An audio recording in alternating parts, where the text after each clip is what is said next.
similar to what Junior said, in my opinion. It's kind of a 50-50 matchup, just because the way that I look at it is striker versus grappler. These guys are both very extremely well suited in one aspect of MMA.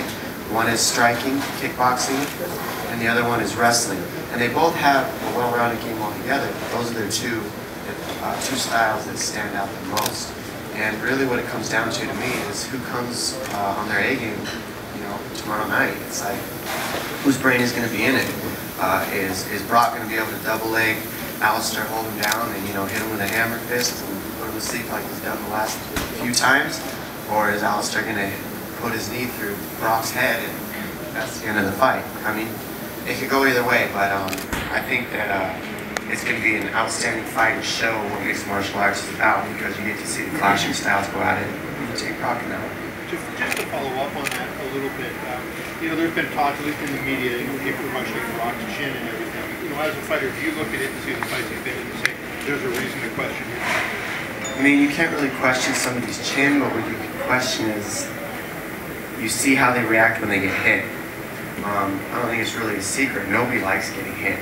I don't care who you are. You could say, I don't mind it, but it still sucks. Getting punched is getting punched. So, and I don't think it's going to be any more fun by Alistair. So, that being said, you just gotta hope that Brock's just gotta hope that he's got his game plan set, because you gotta be prepared for that. He's prepared to go in there and have punches thrown at him, have knees thrown at him, have kicks thrown at him. And Brock knows that Alistair's gonna try to keep it standing. Alistair knows Brock's gonna try to take him down. I mean, there's no secrets here. Everybody knows what's gonna happen in this fight. It's just a matter of how it goes tomorrow night. Dominic, can you talk about your first UFC fight? Because, we know about octagon jitters, but Alistair seems to think, because he's fought all over the world, he's not going to have that, octagon jitters. Can you talk about your first UFC fight? Was it a different experience as being a champion of the WC?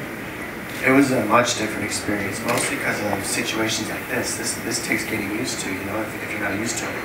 But if you're Alistair, he came from a kind of a different situation than I did. I came from the WEC. Alistair came from, 3 different organizations. In Japan, he's got, you've seen the video, he's got, hanging on him. He's a superstar everywhere he goes. He's used, I feel that it's really not going to mess with him much, the limelight. I think that he eats it up and he performs well under pressure.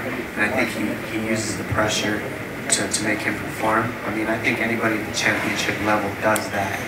And that's what separates championship level athletes from other people, is how they handle the pressure and the anxiety of the pre-fight stuff. So I don't think that's going to be an issue. I think he's going to be ready to go. I think Brock's going to be ready to go. I think you're going to see 2 of the best heavyweights on the planet going at it, and they're both going to be ready. Your weight class, you don't have to face a guy like Junior with maybe 20 pounds heavier. If you're a heavyweight, you're 235, 240. What kind of challenges do you think that presents to a guy when all of a sudden, you're going in there and you have to fight somebody that's really much bigger than you, much stronger maybe? Does that present any challenges in your mind that guys would face or others would have to contend with? I think it's definitely something that has to be, thought of before you go into a fight with somebody that's got 20, 30 pounds and it's a lot of weight. So it just kind of changes the game plan accordingly to, it changes the game plan according to how much weight the guy has, or how big, or their style. So again, I say it all the time, I mean, game plans just change according to style. You can't really think about how strong he is, or how fast he is, or how heavy he is, because that can only be judged when you're in there with that person.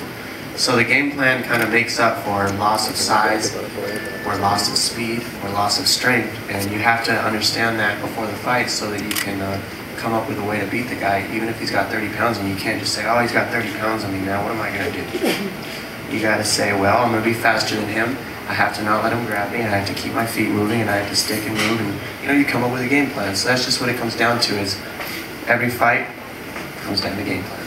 Do you, Muhammad Ali was known for game planning as the fight was going on. Do you do some of that where, you get in there, say, with the first round with Faber, you see what he's trying, do you kind of adjust what you're doing based on what you see in the early part of the fight? Yeah, 100%. You have to be making adjustments every single round. I can't be, you can't go into a fight and fight the same way from round 1 to round 5 and expect to win, because every single round that guy's making adjustments to you, and you have to make adjustments to him. And that's what, it's a chess match. You hear it all the time. And the person who adapts quicker to the style of their opponent is the person who wins.